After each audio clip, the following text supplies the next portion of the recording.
Hello, this is, if anybody is out there, uh, this is Unversed News, where we talk about opinions. It's mostly opinions, where I talk about opinions. You guys listen, or watch, or you could just click away, I don't know. Um, Today's question, I don't really have one, is pretty much if you had an ad, what would that ad sign, not an ad, if you had a help wanted ad sign, what would that sign say? Yeah, that's what I meant to say. So, help wanted, in need of somebody who can help me write a help wanted sign, because as you can see, I can't think of anything. It could be something silly like I help wanted, need somebody who can pick the winning numbers to the Powerball, something like that. I don't know. I couldn't think of anything else. That's all I had. Let's just move on. We got two stories today. Obviously, one's going to be positive with out of the great big story. The great big story for today, for this week, is an architect powering up Puerto Rico, and I don't mean Seth Rollins for the wrestling fans. Jeez, man, I don't know what I'm saying. Bunch of nonsense, obviously. All right, so we all remember the Hurricane Maria that hit Puerto Rico and destroyed everything, right? Well, that part of everything was the power, basically. It took down the power poles. What are they called? What are they called? The panels? No, he was installing. Okay, wiped out power lines. Jeez, man, the power lines. You know what I'm talking about? The poles that connect to the power lines. That's what I meant to say. So those were destroyed, obviously, because of the hurricane. They knocked down everything, right? They knocked down everything, and no power lines, no power to many people in Puerto Rico. Well, a native Puerto Rican from New York City, he was an architect, and we gotta silence that up. He was an architect named Jonathan Marvel, and he knew he needed to do anything he could to give back. He banded together a group of friends to launch Resilient Power Puerto Rico, hoping to use the strength of renewable solar energy to provide a steady source of electricity back to the island. That's cool. He said, my hometown is in trouble. Let's give them some power. With games. So just 2 weeks after the ambitious initiative was born, Marvel was back in Puerto Rico installing solar panels and batteries on the rooftops of community centers. The storm had wiped out power lines and had left people without electricity. Solar-powered energy would allow them to live and operate off the grid. Without reliance on fossil fuel burning power plants, suddenly the solar-powered community centers were able to provide spaces where people could refrigerate medication, filter water, and gather together to rely on one another in the midst of humanitarian crisis. So now that he got them solar power, they were able to, refrigerate medication stuff, food. So that's a plus. That's a good sign. I mean, can you imagine living without power? I mean, for me, it's it's crazy. I don't know how much. How I've never been to Puerto Rico, so I don't know. How much. They need power to live by. But over here, I mean, obviously, I do most of the stuff. I everything I do, I mostly need power. I mean, not including like your necessities. Like, I mean, after like a disaster, you're obviously gonna need a lot of medication. A lot of important medication that they could use needs to be refrigerated, of course. That includes food as well. But just thinking like,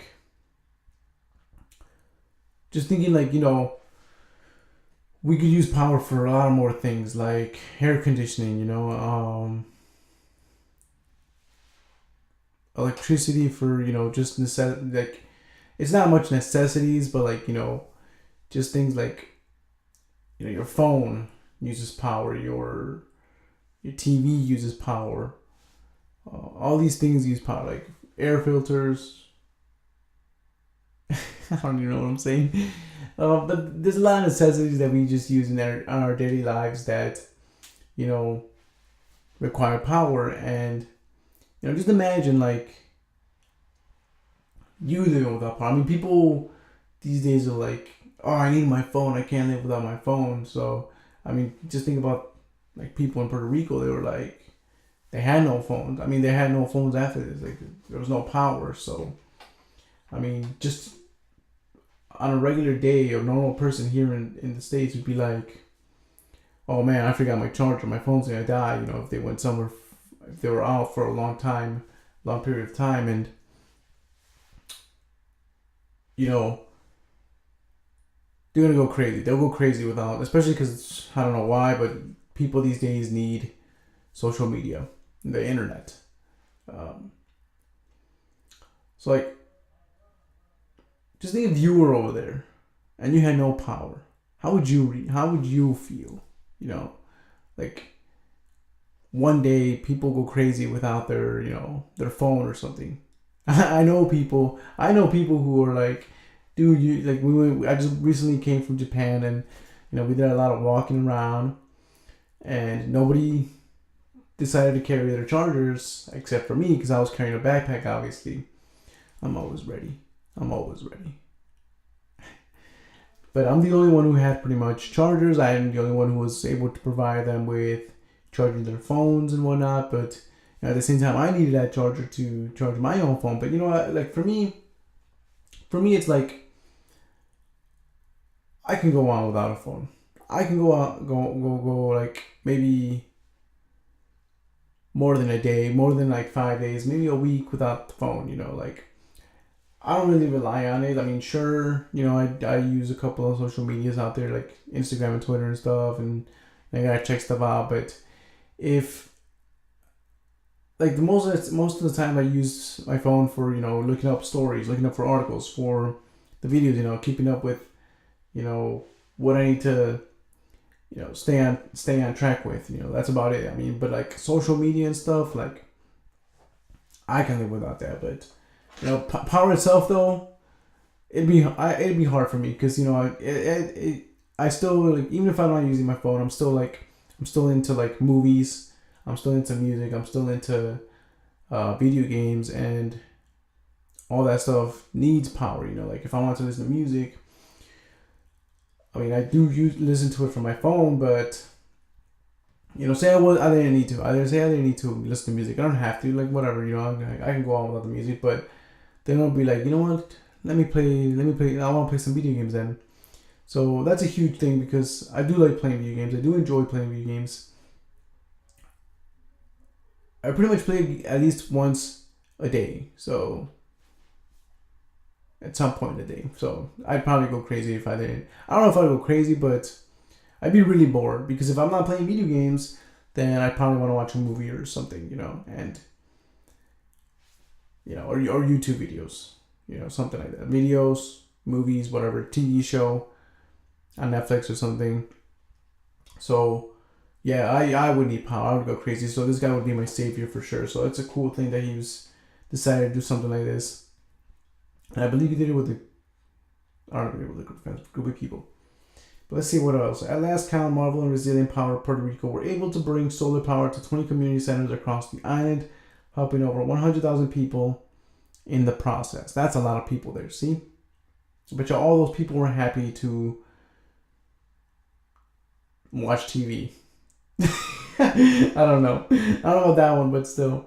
Still, Marvel's work is far from over. It took nearly a year before the Puerto Rico Electric Power Authority restored power to most of the island's residents, and according to reports, the electricity system is not in a much better state than it was before Maria wiped out the island. So, maybe some place, I think from what I'm this places got power, but it's not the same.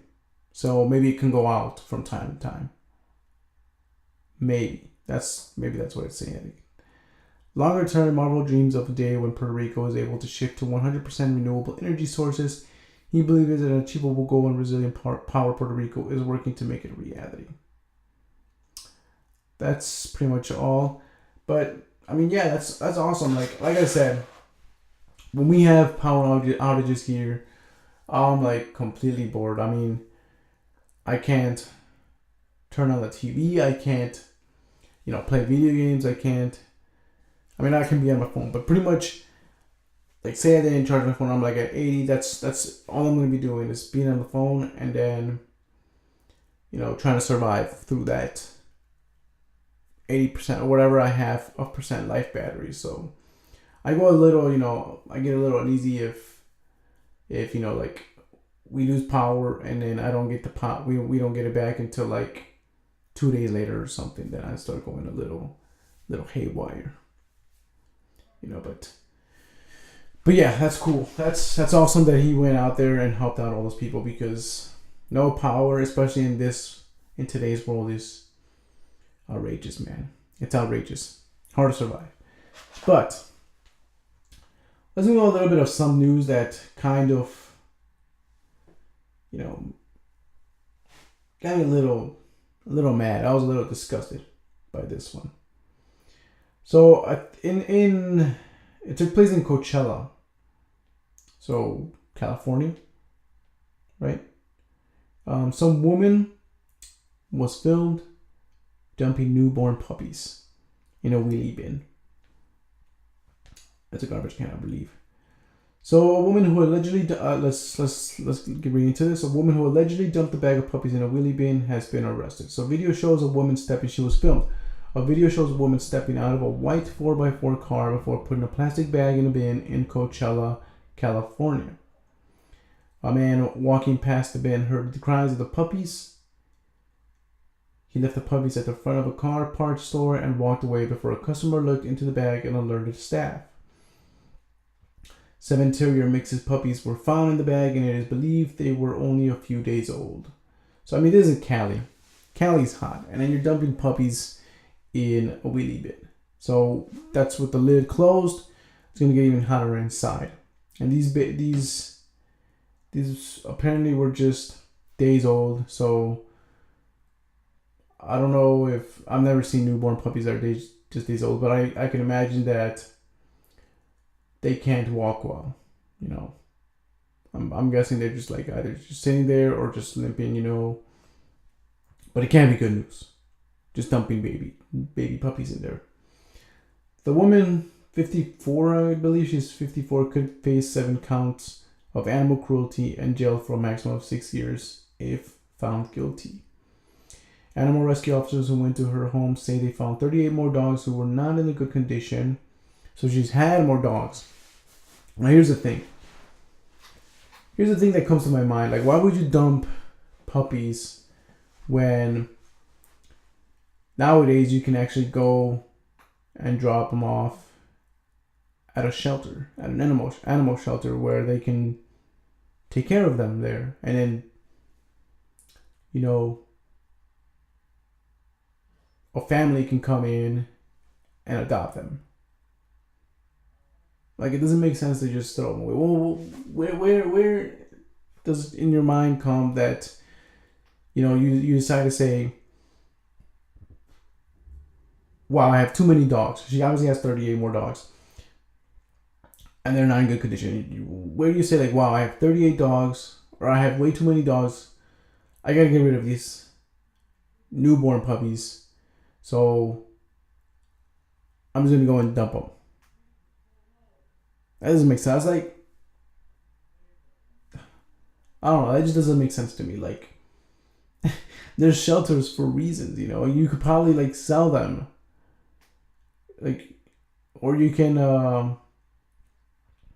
give them away to. Yeah, just give them away if you don't need them, you know. Dumping does that stuff doesn't make sense to me. I don't know. Dumping doesn't make sense at all to me. So the Riverside County Animal Services said, if not for the Good Samaritan actions, the puppies may not have survived much longer. Right, because like, oh wait, right here, see this, the midday temperatures in Coachella on Thursday were in the mid 90s range. So it's California, gotta be hot. And she put them in a wheelie bin, so it's gotta be even hotter inside. I mean, being inside a car, or just imagine leaving your car. You know, it's parked, you haven't been inside it. You're in 90-degree temperatures all day, and you decide to go into the car, and then you feel that heat wave just hit you in the face, you know? And these were just newborn puppies. So, like, oh, man. I don't even know. Commander Chris Mayer said a case is being built against the woman and added, there is no excuse for dumping puppies, right? No excuse, especially in today's age when we or other shelters would be willing to get these animals to foster parents or rescue partners. This was a shameful act, right? there's shelters who can care for them, and then, you know, people can just take them. The puppies were sent to an Orange County shelter where they are now recovering, so that's a good thing. It's a good thing they're recovering. Nothing bad happened. They didn't die. But man, I mean, they explained my same reasonings. My first thought, what came to my head, like, I don't know. It's just Jesus. I mean, obviously she's not a very good, pet owner, because 38 more and not in good condition. That just blows my mind, man. Like, I don't even know. Like, it's a handful. Yeah, it is a handful, because I just recently got a brand new puppy like last year, and it was a handful. Yeah, I got stressed out a bit, but nowhere in my head was I like, you know what, I can't take this anymore. I can't deal with it. I'm gonna just throw the little guy out. I'm just gonna throw her out. Let her survive on her own or something, or dump her in a dumpster. Never did that came to my mind. If I were, if there was at one point where I felt like, you know what, I can't do this, it's not working with my schedule, then I put her up for adoption. But no way. Those are living things. Those are living animals, man. Like it's like, I don't know if people would like it to compare it to, like, a newborn baby, but I can, because a dog is still a living creature, a living animal, a living thing, just like we are, and just like we do. They get sick. They still feel the heat. They can feel the cold, just like we do when it's winter or it's really hot in the summer. Like, we get hot and we get thirsty, and we're all like, we need some water. I'm hungry. This heat is killing me. They feel that same stuff. Like when we are babies and when they're puppies, we need somebody to take care of us. Just like we need somebody to take care of us when we're baby infants, puppies need somebody to take care of them as well. And I mean, if I was facing her, I would be like, if you were having a kid, if you had a kid, a baby kid, would you just dump them in a wheelie bin as well? In California, in 90 degrees, would you do that? There's some people who actually would. They're crazy, man. People are crazy, man. I don't know, like, the things I see sometimes or listen to, it just blows my mind. And this is just one story of in the past that I've seen that somebody has done something crazy. But I mean, in person, I've never seen that. I've never encountered something like that. But because I see it a lot of times in the news and stuff.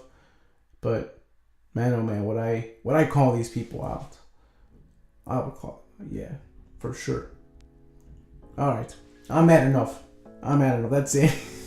I gotta go do some happy stuff. Like, some things that can, turn my emotions upside down, man. Because bothering me, kill my vibe right there. Kill my vibe. All right, we gotta call it. So, thanks for dealing with me. Thank you for watching me. Stay for the whole thing. And I don't know. What you thought? What do you think? What were your opinions on this? Like, I don't know.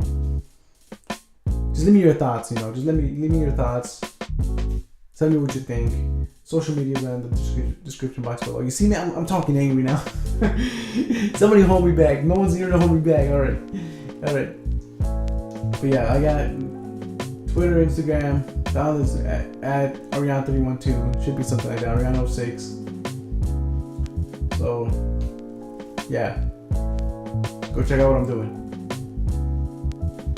Stay tuned for more content. More stuff coming out. Peace.